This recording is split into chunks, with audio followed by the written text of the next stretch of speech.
Welcome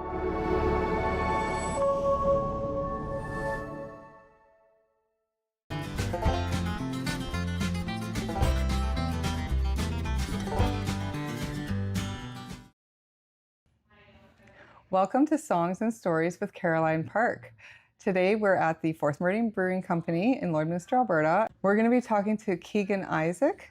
He's from Saskatoon and he's driven out here to speak with me. So thank you for making the trip. Thank you for having me, Caroline. Right on. So can you tell me about your musical journey? How long have you been actually writing music for?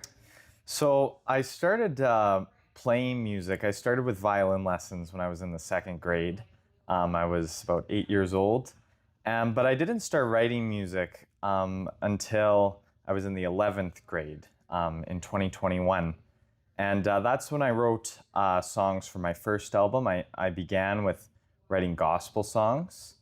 And since then, I've kind of transitioned more into writing jazz songs and songs that sound like jazz standards. Okay, so if I was to listen to some of your songs, would I think that they were like old school music? Well, it's interesting. I play at a lot of old folks' homes, obviously, because of the genre of music that I perform. Yeah. And it's interesting how many people will listen to a song that I wrote and think that it was written in the 1940s or think that they've heard it before. Yeah. Because it sounds so I've always old. loved that song. Yeah, exactly. Oh, wow. Or they'll be singing along and, kind of just trying to catch the lyrics as they go by because they think they recognize it. But, yeah, good. Well, that's a sign of a good writer if you can kind of nail the genre, right? Well, I hope so, but yeah. Cool. So what got you writing the gospel? So I began writing it in grade 11. It was kind of like what inspired it. It was a time in my life when I was going through a lot of change. Mm-hmm. There was... I was going into grade 12, which is obviously a big change. You start thinking about the future. And my mother was recently diagnosed with cancer, and I'd just broken up with my first girlfriend. And so there was all these sorts of things that were happening at once. Yeah, and so, very pivotal. Yeah, exactly. Okay. And so I found that I was just leaning further into my faith at that time. And that kind of showed itself through song. I started to kind of express myself in that way and create songs that I felt expressed my faith. And so I wrote, in that period of time, I wrote 10 gospel songs, and I recorded them over the next year and released it at the end of my grade 12 year. So did you record it as a solo? Were you the producer? No, I wasn't the producer. I had my cousin, Madison Himmerling, who's a terrific producer, and he produced it for me. So wow. Yeah. How many instruments did you put in? So on the album, I played the violin and the keyboard, and then he played the drums and played some guitar and produced the album, and my brother Keegan Isaac played bass and some guitar on the album. Wow, that is so cool. So that's kind of how you spent your grade 12 year working on that project? Yeah, I remember my first parent-teacher interviews after the process of recording that album, and there was some talk that maybe I wasn't focusing as much on school as I should have been because I was very focused on that album, and that was a big project for me in my grade 12 year. You were like leaning into your strengths though, so you can't fault someone for doing that. Well, that's what I said. Yeah. And you made it into university with your grades, obviously? Oh, my grades were fine, but really? Yeah. So what was the criticism then? Well, I was I guess I went from maybe a mid-90s to a low 90s or a high 80s. Oh, well, I would love to have marks like that. Oh. Yeah. Wow. Yeah. Cool. Okay. When did you decide to write in jazz? That must have been like an actual decision that you made. Mm-hmm. Or did it just kind of happen on its own? So I've always really loved big band and jazz music since I was 14, and I first heard Frank Sinatra and Michael Bublé and the likes of them. And so I've always known that I wanted to be a big band singer. And so when I actually started to write my own songs in that style, it was shortly after I'd written my album. It was actually in the process of recording them. And partially, I didn't want to write any more gospel songs because I would be disappointed if I wrote a good one and it couldn't be on the album. So I knew I had to write something in a different genre. So I decided that my next album would be jazz.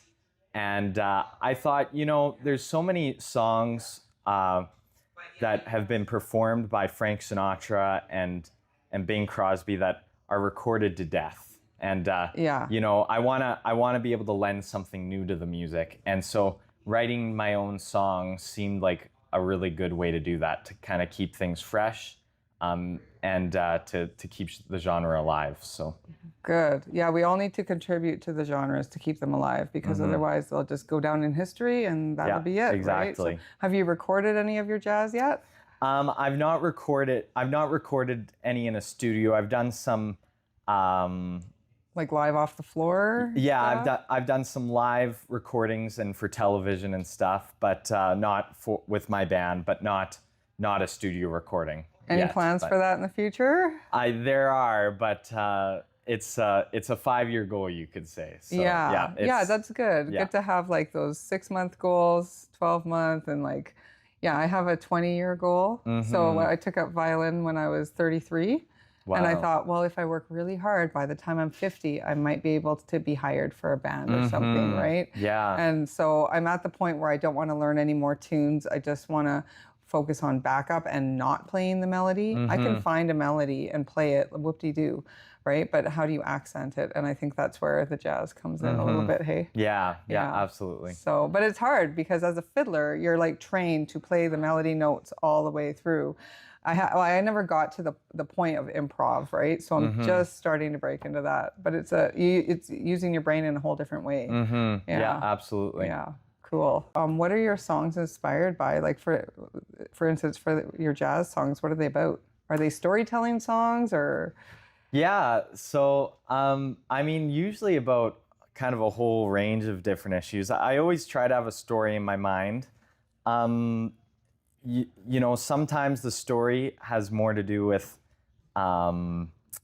fiction, and sometimes it can be a story that I'm going through as well. And a lot of the times too, it's a little bit over dramatized, Yeah, well, that's your artistic license, right? Exactly. So I might write a story about being heartbroken when I'm really not so heartbroken, but I'm just over dramatizing it to make it just like that genre, like the songs Frank Sinatra would have sung. Right.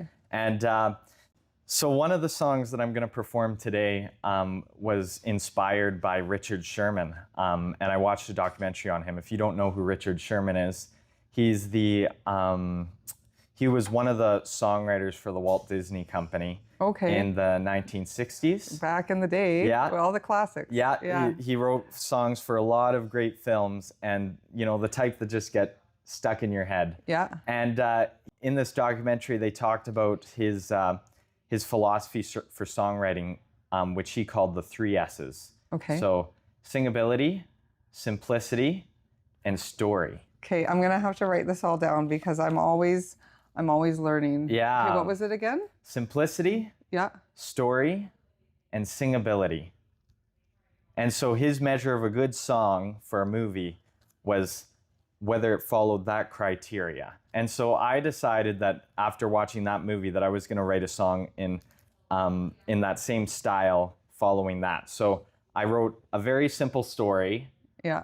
Very, very simple, but it is a story. And the song is called Brand New Morning. So the story is just about this married couple. I envision them as an elderly couple, and them waking up with each other every morning and just being so excited that they had a brand new morning with each other every single day. And then the story takes them through their day, and then by the end of the story, they're saying goodnight and they're excited for the next brand new morning that they can have together. And so a story that is not very relevant to me as a 12th grader, but I just felt like I wanted to write a story about somebody else, just like Richard Sherman did and write a story that could be from a movie. And so that was my inspiration for that song. Neat. And I really like that if people were to listen to that over and over again, it wouldn't be planting negative things inside of them. And so like I've written a few songs that I've literally like torn in half and put in the trash because I thought, I don't think the world needs more of that. The world needs more of these positive things, right? Exactly. And so kind of be careful with the art that we create and have a positive impact on the world. And absolutely. that is something to strive for someone who's like single and looking, you know, that's like a long-term goal they could have to find a spouse, to be excited to wake up with them every day, right? And that's not really a dialogue that we have in our society nowadays. Absolutely. Right? Yeah. Neato. That's really great. I like that. Okay, I know this is a very broad question, but it is the question that I wanted to ask everyone that comes on the show.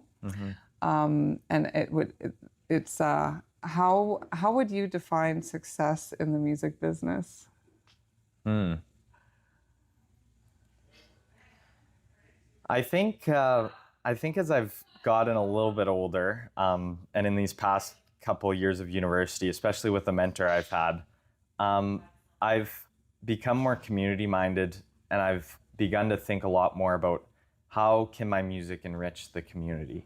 Okay. And for me, when I felt most successful in my music career, it's when I'm doing something that's helping to enrich the community. Yeah. And that can be something tangible. I had doing a fundraiser. I had a fundraiser with my band for the cancer center at the Battlefords Union Hospital. And that's a very tangible example of that, but also in less visible ways too, going to an old folks home, performing at hospitals. It's really rewarding. Yeah, going to the old folks homes, I feel like you can just skate on by and keep living your life. And that's often what I did. But when you go there, it's part of it is heartbreaking to see how many people don't get visitors. Yeah. And then I have one friend that we visit every week, and we walk by all these people that don't get visitors. He said that nobody visits them ever. Yeah. And so I kind of suggested to him, instead of going into his room and playing fiddle for him with my daughters, we should go out to the common area. And then there's a little crowd comes. Ooh, what's going on? And they're sweet, and their hearts need that. Yeah. So. Yeah, but and certainly I think that's one way that I've felt successful, is enriching the people of those lives, and also enriching people through education. You know, performing at schools or volunteering to do workshops with students and stuff like that, helping people to learn music. And when I look back at times when I felt most successful as a musician, it's been when I've had my community in mind, and my focus has been on enriching the community. Oh, that's really wonderful. I love that. Do you have any plans to record in any other genres? Well, certainly I plan to record in jazz, and record a big band album with my band, the Itsy Bitsy Big Band. Okay. That's my next project.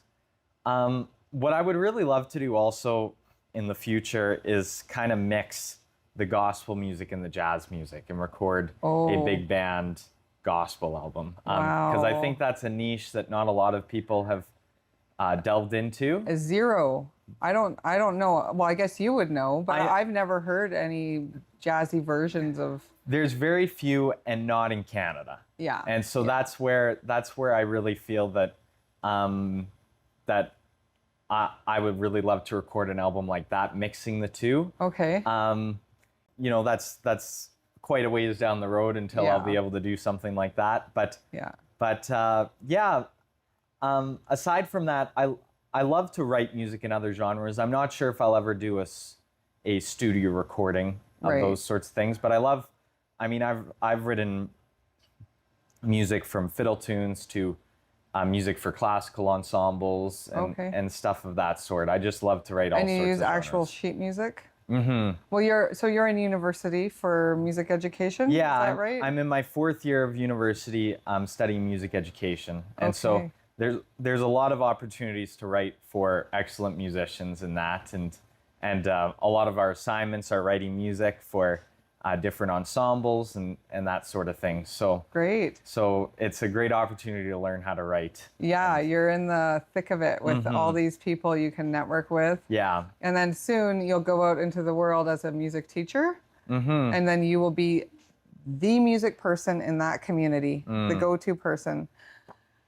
And then you'll be surrounded by people that maybe aren't musicians at all. You know, like it's kind of a sad time maybe to leave university. I've been going to these jam camps. Instead of a music camp with instructors, it's a music camp with no instructors, and you just go to your different styled rooms. So there's country, folk, bluegrass, and swing. And 4 different rooms, and you can just kind of come and go as you please.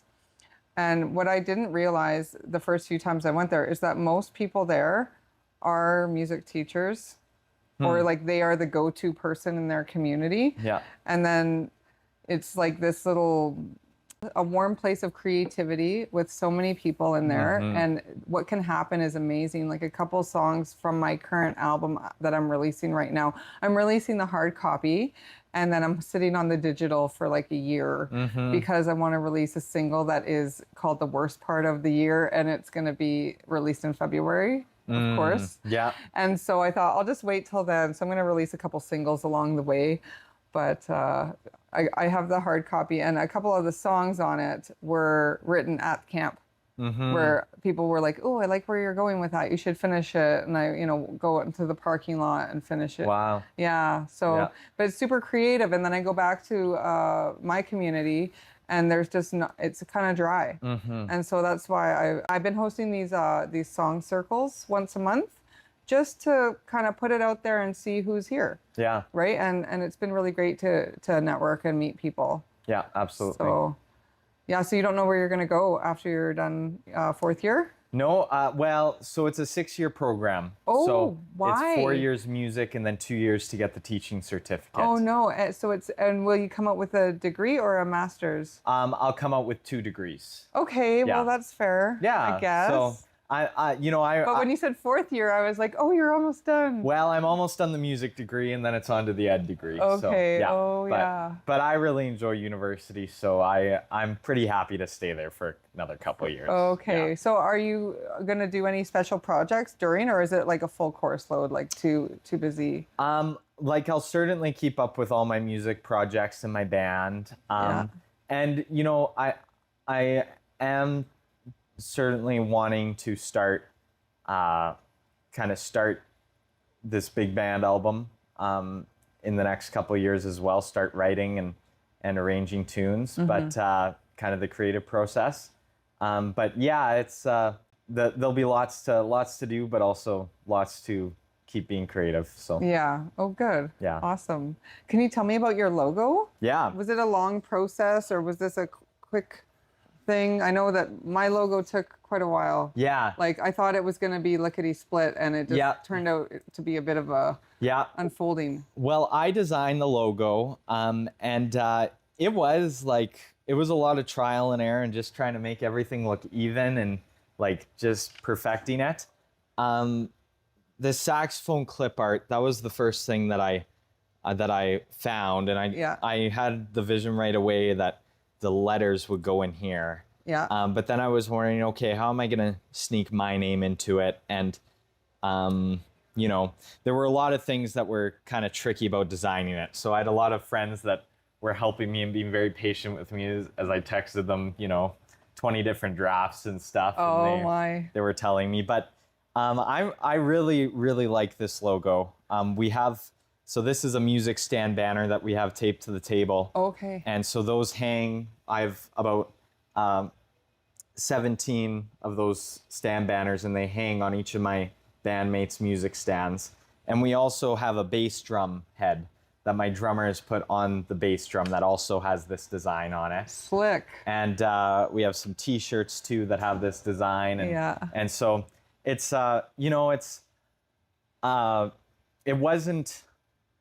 it's interesting what a logo can do, because, I've gone through a lot of band names that I kind of knew weren't going to stick. And they didn't have, I guess, the it factor, just didn't feel quite right. Yeah. Not that they were bad, but they just didn't feel like that was the direction I wanted to go. And with the name, the Itsy Bitsy Big Band. Yeah, like how many people are in your big band? There's we kind of go between, depending on the gig, we can be as few as 6 players, but the largest we've had is 15. Oh, wow. And okay. so we either reduce or increase the number of horn players we have. So saxophone, trombone, and trumpet players. And so I think we aren't very itsy bitsy, but that's part of the irony of it, I suppose. Yeah. And yeah, once we had the logo, and once I had made that logo, I knew that that's gonna be the name that sticks. That's gonna be our band name. That's great. Yeah. I would love to see you perform with all these, like, visually. Like, Yeah. and then the music, of course, is going to be more stunning too. Oh, thank you. Yeah. Cool. Right on. Can you tell me where people can find your music for purchase? So I have one CD available, one album, which is called Wonder of Grace. And this album I recorded in 2022. It's a gospel album, and it has 10 original songs and 2 hymns that I recorded. And so this CD, you can buy a digital copy of it on iTunes. You can stream it wherever you stream music, Spotify, Apple Music, YouTube, wherever. And if you're interested in a CD, in purchasing one, you can visit keeganisaacmusic.ca and contact me. Or you can contact me at keeganisaacmusic@gmail.com. That's great. Awesome. Can you tell me about your process of how you write songs? Like, do they just come to you, or do you feel a melody come first, or do you have a phrase? Yeah, I mean, usually I find that it starts with a melody, and sometimes the melody is paired with lyrics. And so the first thing I do is I take out my phone and I record it in voice memos so I don't lose the idea. Yeah. And I have some funny stories where, like, one time, one of the songs on the album, I was in a hotel room with my parents, and it was midnight, and I go and I get up and I pick up my phone and I quietly am singing into my voice memos, trying not to wake them up. But I had a song idea, and that song idea is on the album. And so I think that a lot of times you have to kind of just stop what you're doing and record and capture that idea before you forget it. Have you forgotten stuff that you didn't get a chance to record? Yes. Yeah. Me too. And it's hard to tell whether, you learn just not to do that, because there's times when you really wish you hadn't. Yeah, because it was the seed of something, and if you would have let it sprout, it was going to be a full thing. Yeah. Yeah. And you also can't, I think as a songwriter, you can't be so in love with any of your ideas either. You have to be willing to recognize, okay, this needs to change. Or let it go entirely. Yeah, exactly. Really. So usually that's where my process begins, is in capturing the idea on a voice memo. And then when I have time, and I'm near a piano, I'll sit down and I'll review the voice memo, and I'll try to put that song or melody to chords and lyrics and just see what comes naturally. And a lot of the times, usually the melody comes first, and I don't get the lyrics until after. And so I'll write down the lyrics that I might find. I'll record more ideas and kind of build on that melody. And then comes kind of the grueling part, which is finishing the lyrics. And so a lot of the times that I'll spend days on my lyrics, just rattling off different ones. So are you more verbal, or do you write it down on paper or on your phone? I like to write. So usually I keep it on my phone. Yeah. If I'm really having trouble, it helps me sometimes to write it down in a notebook. Yeah. And so if I'm really struggling to find the right lyrics and to find rhymes and stuff. Yeah. I'll do that. I've made rhyme sheets where I just have a page and I write the word I'm trying to rhyme with. Yeah.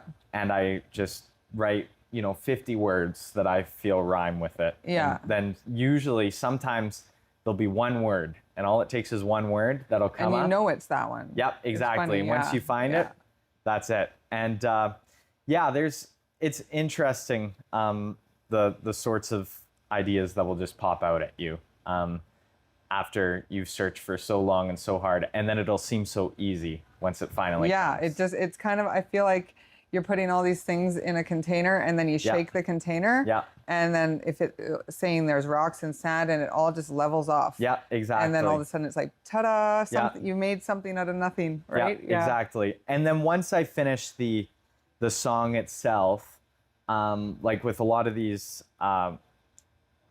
jazz songs I'm doing, next comes the arrangement, which is then writing the different parts for all the instruments. Oh, that's a whole other layer. I've never done that before. Yeah. Wow. But that's one of the parts that I enjoy the most, is arranging the music, because I find that there's just so many ways that you can use the instruments to complement what you've already written. Yeah, and actually, like, I've given my songs to studio musicians and told them, like, do what you feel led to do with no directions. And it's really amazing what they come up with and how it affects the feel of the song. Like, one fiddler will do this note versus that note, or they'll put in more notes instead of holding a note longer and stuff like that. And they've kind of said, well, what do you like better? And they've asked me for my opinion. And so it really, as the writer, it is nice that you have the skills to write it all out. Yeah. So do you freewheel it on your own instrument and then kind of figure out what you want before you write it down? Like when I'm arranging? Yeah. No, I typically don't. I use an arranging software, and so that it's very handy because it will tell me how I'm writing for the instrument.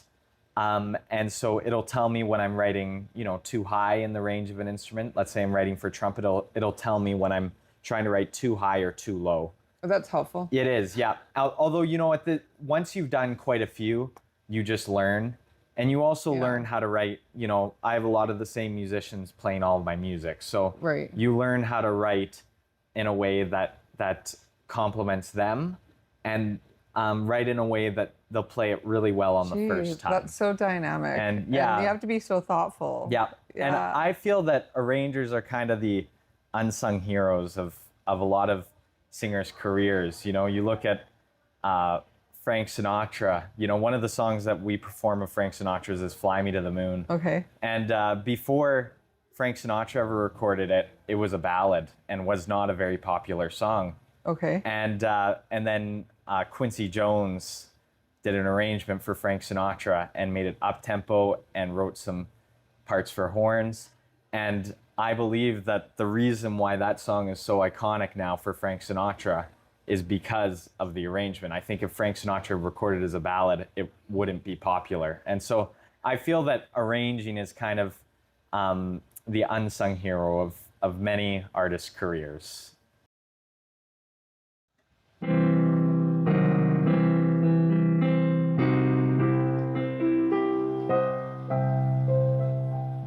There's no way to describe the way I feel for you, oh so deep inside. I wish that these thoughts could be brought into plain sight, but they're trapped in my mind. Because it's hard to find the words that say I love you in a way you haven't heard. How can I show that it is you who I adore, so it can't be ignored? I never could express this feeling I possess. I'm trying to confess that you're my happiness. No matter how I try, I cannot verbalize the joy that my heart finds when I look into your eyes. So I sing this song to you, 'cause I know music does what words could never do. It shows the whole world from a different point of view. I'm hoping you can see that you're the one I love. No explanation could ever say how much. No demonstration could ever be enough to say this truth, because there's no way to describe how I love you.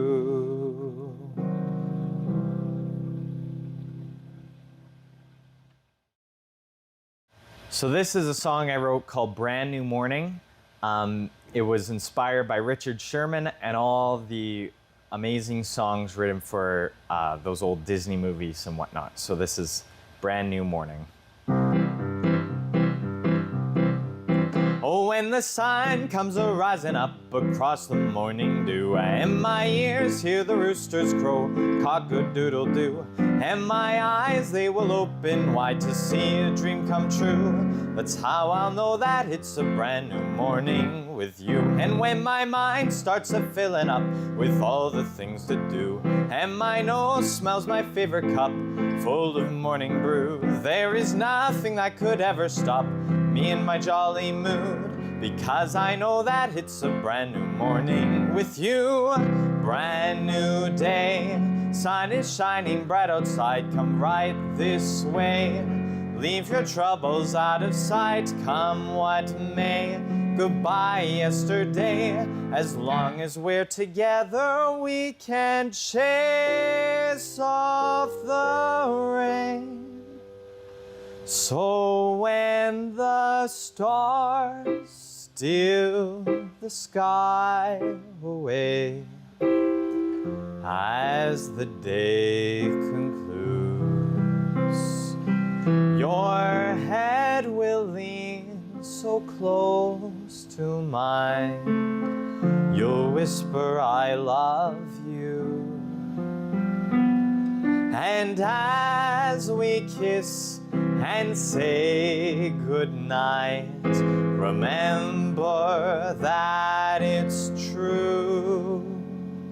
Tomorrow is a brand new day. Close your eyes, it's on its way. Tomorrow's going to be a brand new morning with you. This is a song I wrote wanting it to sound just like one of the old jazz standards that Frank Sinatra used to sing. This is a song called Stuck in My Head.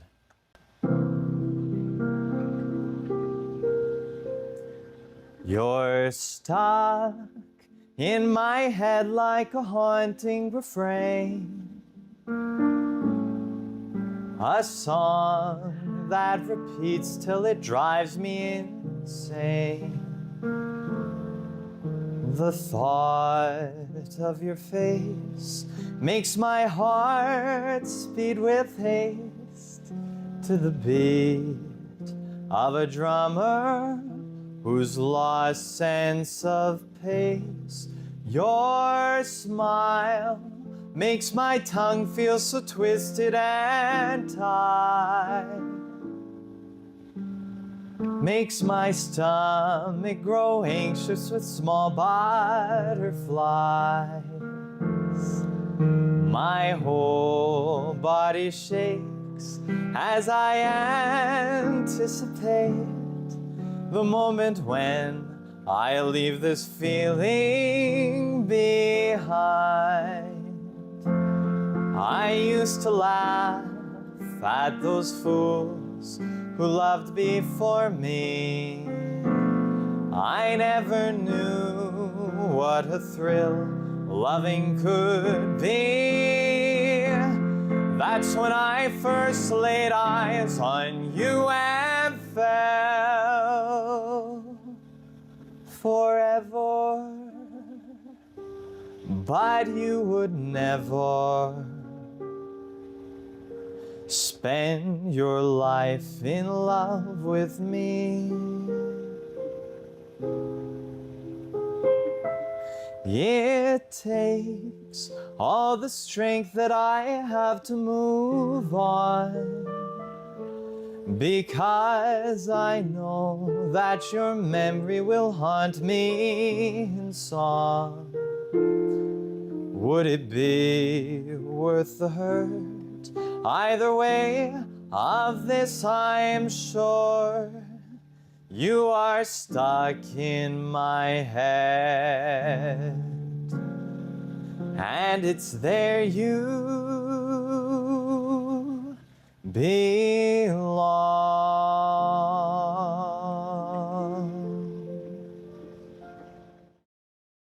This song is a song that I wrote for my high school graduation, which is included on my 2022 album, Wonder of Grace.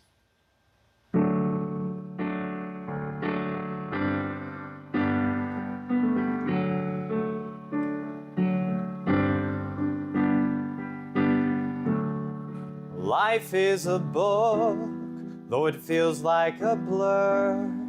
Each day a page, each second a word. One chapter ends, another begins. As time flies by, every chapter seems thin. And as the future comes and past goes, this I will know. Chapters of life, they come and they go. Where God will take us, only He knows. As changes come, to memories I'll hold. Time ceases never, nothing's forever. Chapters of life, they come and they go.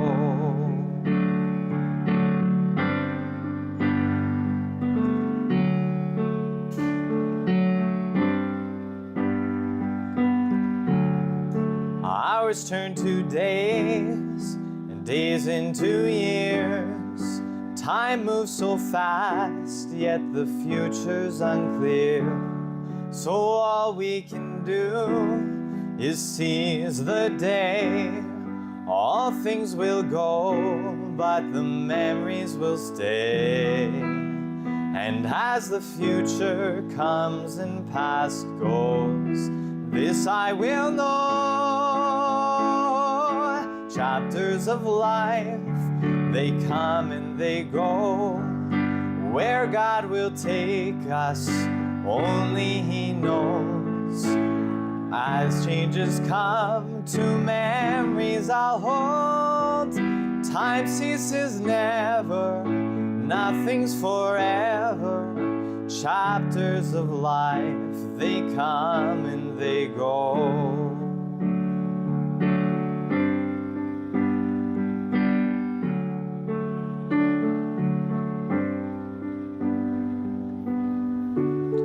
Goodbye to the past, tomorrow is here. We keep moving on, but not without tears. Farewell to old friends and family held dear. Thanks for the love that you gave through the years. And as the future comes and past goes, this I will know. Chapters of life, they come and they go. Where God will take us, only He knows. As changes come, to memories I'll hold. Time ceases never, nothing's forever. Chapters of life, They come and they go.